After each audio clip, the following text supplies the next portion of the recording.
iniziamo. Posto bellissimo, chitarra al suo posto,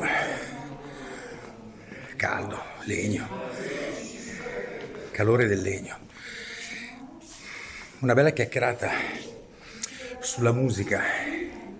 Però cerco di raccontargli perché io faccio questa cosa qua, perché il loro papà ogni tanto si deve assentare da casa, perché il loro papà ogni tanto deve andare a fare dei concerti o a chiacchierare del come mai, diciamo, suona la chitarra. E la cosa assurda di quest'epoca è che non parliamo mai tanto ai bimbi, no? Perché o sono troppo piccoli e allora non capiscono. Quando sono adolescenti non ti ascoltano perché hanno il rifiuto del papà, no? Queste cose, il rifiuto, diciamo, del genitore. Quando hanno 20 anni glielo dici tu. Quanti anni hai tu? Quasi 20, no? Alla tua età normalmente, diciamo, ormai è fatto, ormai c'ha la testa, no? È una rinuncia completa, no? Di raccontare questa cosa, di cercarsi. Okay? Devono sempre cercare qualcos'altro, devono cercare la scuola giusta per trovare il lavoro, no? Un lavoro che poi sarà difficile che troveranno, difficile trovare il lavoro per cui hai studiato, okay? Hai buttato via il tuo tempo perché hai studiato? No, mai questo, ma difficilmente noi diciamo a noi stessi, ai nostri bambini, ma anche a noi stessi, no? Tu che cosa vuoi davvero? No? È una domanda che non ce la facciamo spesso, e l'artista, gli artisti dovrebbero essere persone benedette invece, perché invece ti raccontano questa cosa qua, no? Invece è un'epoca dove sono quasi dei mendicanti, sei un artista, no? Quindi vuol dire che vabbè, sei uno che ha un po' la testa così. La domanda è: che cos'è l'arte? Cosa fa l'artista? Voi avete un'idea di che cos'è un artista? Cosa deve fare l'artista? Esprimere se stesso con uno strumento. Sì, mi piace come cosa. E tu cosa pensi che sia un artista? Cosa deve essere un artista? Un ventenne, mi incuriosisce. Cosa pensa un ventenne? Che cos'è un artista? Secondo me, più che esprimere se stessi, deve lasciare un'impronta negli altri. Mm-hmm. Secondo me, più che altro questo, deve prendere sulle sue spalle tutto quello che sa, tutto quello che ha studiato, e convogliarlo verso l'esterno in modo che sia comprensibile e assimilabile. Certo, sono due risposte che io mi trovo perfettamente d'accordo, anche se io ho una cosa che vi dico adesso, cosa penso che sia l'artista, però sono complementari. Quello che oggi passa per essere l'artista è quello però che nella vulgata generale non è quello che avete detto voi. Oggi artista è quello che si veste strano, che va in televisione, fa audience, fa tanti numeri su internet e queste cose qua. Cioè mediamente nella maggior parte dei casi basta che tu ti vesti un po' stravagante, sei un po' così, è un artista. Questo tu parli dell'artista moderno. Io parlo di quello che sento dire, non sicuramente di quello che penso, però c'è un po' questa cosa qua, no? E noi questa cosa ai bimbi non gliela raccontiamo bene. Io ai miei cerco di spiegargli e non lo possono capire. I due più piccoli, che sono un po' ancora piccolini, ma la più grande, che fa danza, a 13 anni comincia a capire un pochino di più, no?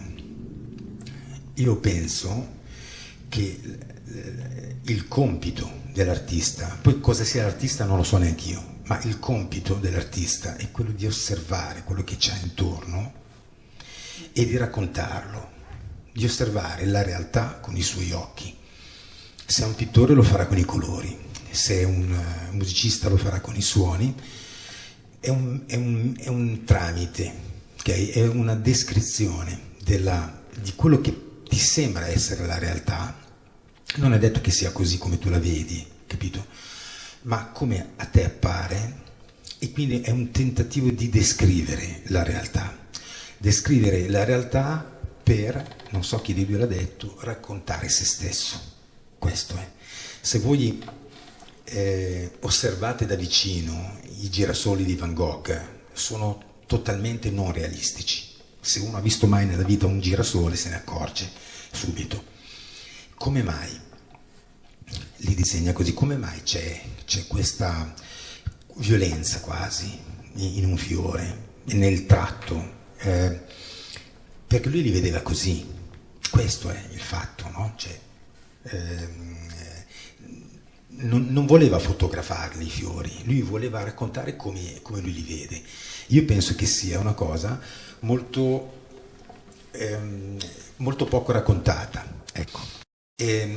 Una mattina in Costiera Amalfitana mi sveglio alle 5 del mattino. Adesso vi racconto in musica questa cosa che vi ho detto. E la Costiera Amalfitana è un posto straordinario che però devi vederlo a certe ore, perché se lo vedi all'alba vedi. Dopo una certa ora la sera è difficile perché c'è la movida, insomma se tu vuoi vedere la Costiera Amalfitana devi svegliarti presto la mattina. Io una mattina alle 5 vado ad Amalfi e ho la fortuna sfacciata di vedere la costiera senza le macchine parcheggiate dappertutto, con i piccoli barettini che aprivano le cose e con il mare che sorrideva alla città bellissima, approfittando che non ci fossero turisti. Il brano che vi faccio sentire non l'ho scritto io, era dipinto. Sono tornato a casa sono tornato nella mia stanza e con la chitarra ho cercato di disegnare quello che avevo visto, no? Perché si può fare anche con le note. Io adesso ve lo faccio vedere questa cosa, no?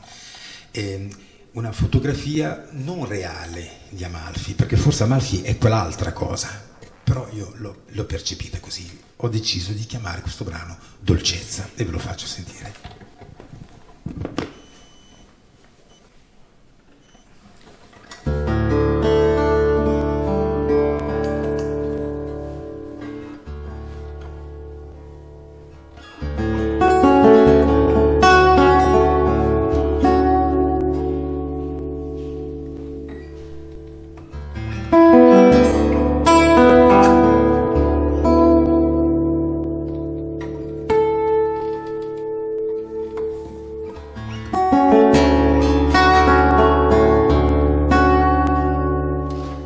Perché vi metto l'accento sul tema delle regole?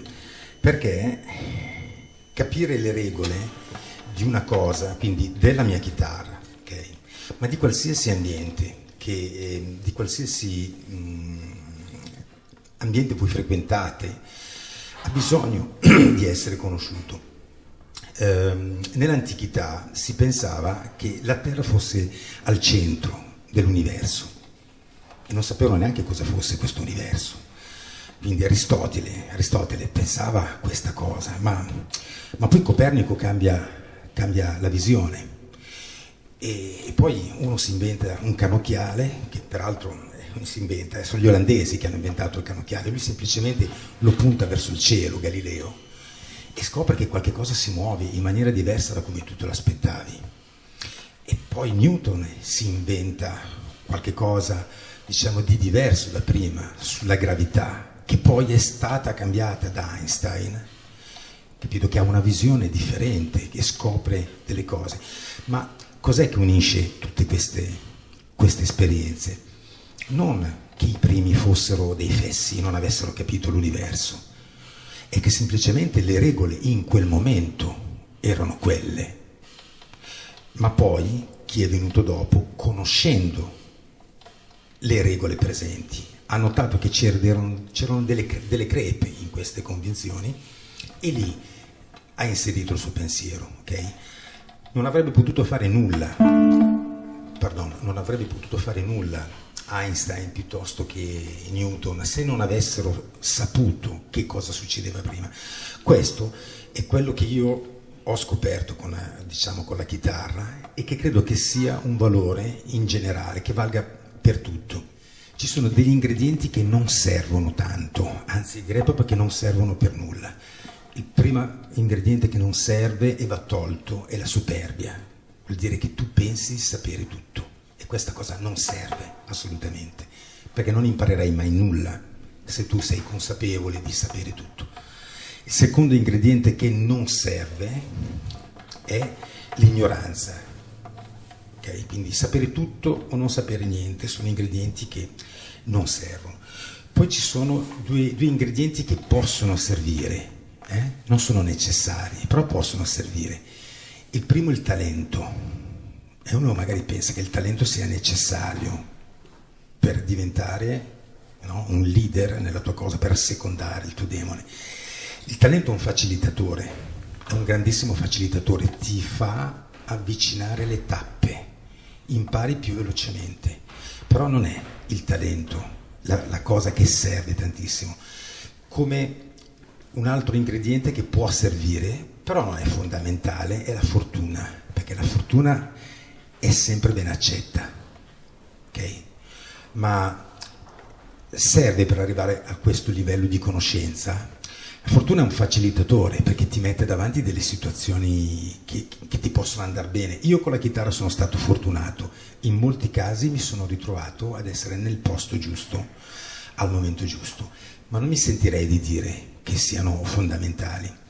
Invece ci sono 3 elementi che secondo me sono importantissimi nella ricerca, no, di noi stessi e nel corteggiamento del nostro demone.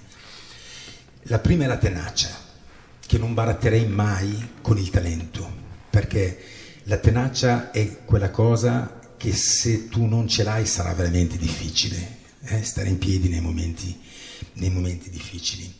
L'altra cosa che serve è la costanza, e la tenacia e la costanza sono cugine, ma non sono la stessa cosa. Vuol dire che quando tu trovi la cosa che ti interessa nella vita, devi essere tenace nel perseguire questa cosa e costante nel perseguire questa cosa. Nello studio, per esempio, ok? Molto più importante. C'è qualche insegnante qua? No. Vedevo facce da insegnanti. Avete dei volti che, diciamo, mai barattare la fortuna e il talento con la tenacia e la costanza in qualsiasi campo.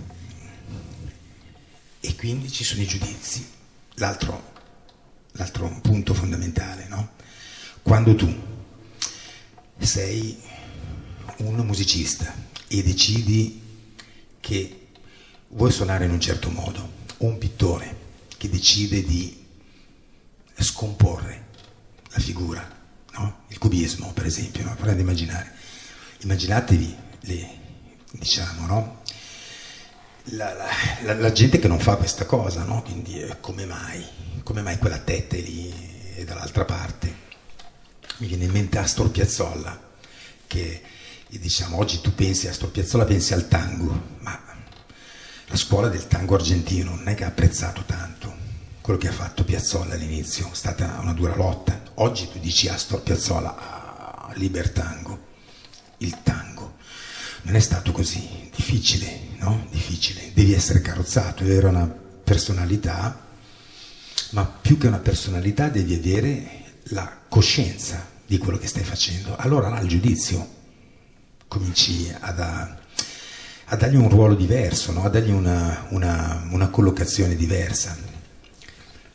Io non guardo tanto la televisione, però ogni tanto sbircio cosa vedono i miei ragazzi, no? E la mia bimba più grande vede un talent, adesso non dico il nome perché poi magari non voglio dare fastidio a nessuno, ma c'è in questo talent c'è della gente che canta, che balla, che danza e ogni giorno o settimanalmente, non ho capito bene, viene giudicata da una giuria. In particolare c'è un giudice molto cattivo, cioè molto severo, non è cattivo in realtà, di danza, no? Insomma, questi ragazzi sembrano a volte soffrire tanto il giudizio di questa donna, di questa insegnante di danza classica, ok? Quindi ci sono insegnanti che fanno hip hop, che fanno danza classica, latina, questa insegna danza classica e questa insegnante a volte ha dei giudizi veramente forti, al punto che a volte sti ragazzini piangono pure, i ragazzini poi hanno credo 17 anni, 15, comunque non sono proprio dei bambini, no? Io li ho visti anche piangere a volte, no? E io ho chiesto a mia figlia, ma perché piangono questi, cioè, come mai piangono? E piangono perché questa insegnante è particolarmente dura, no? Ma dura. Ma la danza ha delle regole, la danza classica ha delle regole. Tu il piede lo devi mettere in quel modo lì. Io cerco di fare capire alla mia bimba che lei magari ha un modo brutto di dirlo, ma guarda che il piede va messo in quel modo lì. Non ti sta dicendo una cosa che tu non potevi sapere. Ecco l'importanza delle regole. Quando tu una regola la conosci, il giudizio delle persone non è che ti scivola addosso, ma lo riesci a collocare in un posto diverso. Ok? Ecco perché questa chiacchierata poggia sulla chitarra, ma riguarda tutti i campi. Quando il vigile ti dà la multa non è cattivo, è un rosso. Se tu hai fatto la scuola per avere la patente, lo sai, ti potrà stare antipatico quel vigile, ma è un rosso. E se tu le regole le conosci, impari a innanzitutto non passare col rosso, ma a comprendere che i giudizi sono dei galleggianti. Ecco l'altra cosa che ho imparato. I giudizi sono dei galleggianti e tu devi sapere posizionarti sui giudizi. L'obiettivo ti racconta, ti fa vedere che cosa devi metterci dentro, ok? Per raggiungerlo, il risultato. Il risultato ti racconta, nel caso, cosa hai fatto per... Io non credo che questa sia una società che lavori per obiettivi. Me lo dico molto onestamente. Questo è un mondo che ragiona a risultati, ragiona a like, ragiona a visualizzazioni, ragiona che tu devi vendere quel prodotto assolutamente. Poi se hai venduto una cosa farlocca, però hai raggiunto il risultato. Vedete che non c'è l'obiettivo qua dentro. E noi ci siamo dimenticati questa cosa qua. Io questo vi voglio raccontare, che c'è qua dentro. Bene, io non pensavo che avrei fatto concerti poi è successo, ma non era l'obiettivo e non lo considero un risultato, tant'è che io quando mi chiamano io li faccio concerti molto volentieri se non ho impegni, ma il mio obiettivo ancora oggi non è questo. Prima parlavamo di Van Gogh. Van Gogh in vita sua ha venduto un quadro, penso alla cognata, un quadro. Provate a pensare cosa è diventato Van Gogh oggi, capito? Provate a pensare se avessimo pesato la sua esperienza artistica in base ai risultati. Sarebbe stato un disastro, ci saremmo persi una cosa favolosa. L'omologazione in sé non è una cosa negativa o positiva, come l'atomo. La scissione dell'atomo non è negativa e positiva, dipende come la usi. L'omologazione è negativa nel momento in cui tu non hai un pensiero e ti appoggi al pensiero di un altro. Questa è omologazione becera, perché non hai il tuo pensiero e non avendo un pensiero ti affidi a quello degli altri. Ok? Questo è. Non hai un pensiero e ti metti la casacca perché ce l'hanno tutti, quella casacca là. Questa è l'omologazione negativa. Ma se per fortuna tua il tuo pensiero coincide con quello della maggior parte della gente e tu ami questa cosa, non c'è omologazione, c'è semplicemente che hai un culo della Madonna. Perché? Perché fai cose che vengono apprezzate da tutti. Voi credete che questa musica sia apprezzata da tutti? No, ve lo posso garantire, è una cosa piccolina, molto difficile da far apprezzare, capito? Io me ne frego, a me piace lo stesso, la faccio lo stesso, capito? Ma quanto mi piacerebbe essere omologato, che a tutti piacesse questa cosa qua. Farei un altro mestiere probabilmente, ok? Quindi l'omologazione in sé non vuol dire niente. Essere maggioranza, essere minoranza non vuol dire niente. Il problema è se tu sei maggioranza e non hai, solo perché non hai idee, perché dietro lo specchio dell'omologazione cos'è che c'è? L'anticonformismo forzato. L'anticonformismo sforzato è la stessa cosa dell'omologato. Vi lascio con un brano che ho scritto in questo viaggio bellissimo che ho fatto in Galizia quest'anno, quest'estate, perché se è vero che mi piace l'idea di avvicinare con la mia musica la gente alla natura, ok? Perfetto. se è vero che sono marginalmente interessato alla chitarra in quanto, diciamo, tecnicismo, è anche vero che l'altro mio polo di attrazione forte è il viaggio. Mi piace l'idea, no? Che la mia musica sia accostata ai viaggi. Io vorrei che i miei dischi fossero venduti alla Decathlon, che sarebbe il posto giusto dove vendere, diciamo, la mia roba, no? Però non conosco il direttore della Decathlon. E in questa idea di raccontare le onde, no? Voi siete mai stati nel nord della Spagna? È straordinario, perché è come stare in Irlanda per certi aspetti, come stare in Scozia, cioè senti le cornamuse, non senti i chitarristi flamenco, no? C'è una cultura celtica, no? Diversa, però sei nel sud allo stesso tempo. Il mare non è caraibico, ma è un mare, è un oceano, no? Con delle onde imponenti, delle scogliere veramente che ti fanno sentire piccolo, piccolo, piccolo, piccolo, no? E allora avevo chiamato questo brano, lo volevo chiamare Le Onde, ma mi hanno fatto notare che anche Einaudi, Ludovico Einaudi, che a me piace tanto, il pianista, ha scritto un brano così, no? Quindi non mi sembrava tanto azzeccato. E allora una persona che io conosco mi ha detto: ma perché non lo chiami Arturias? Arturias. Asturias è uno dei brani classici di chitarra classica più celebri, no? Suonati da Segovia e quant'altro, no? No, Arturias, perché il mio secondo nome è Arturo, no? Ok, è così stupida l'idea che mi piace, e allora ho deciso di chiamarlo Arturias, no? Proprio così, da quell'inconsapevolezza che vi dicevo. Sarò molto criticato per questa cosa, no? Perché volevi, no? Asturias, hai infangato il nome, diciamo, di quello, no? Ma chi se ne frega. Non lo so ancora suonare bene, se faccio qualche piccolo errore è per farvi vedere che sono vivo, sono umano e quindi posso sbagliare anch'io. E grazie per essere venuti. Immaginatevi le scogliere, cercate di vedere delle scogliere con delle onde straordinarie.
Eppure a me sembra di regalarvi un pezzo della mia vita in questa sera, non so se lo avete capito, però per me è così, e spero che uscendo di qui, soprattutto te, non abbiate la voglia di suonare ad Adgard, non me ne frega assolutamente niente, ma se avevi voglia di fare il liceo classico e ti hanno detto che poi dopo il liceo classico devi fare l'università, avrai in mano una cosa che non te ne fregherà niente, così, ma tu senti il desiderio di approfondire la storia o non so, queste cose qua, tu te ne devi fottere dei risultati e devi guardare il tuo obiettivo.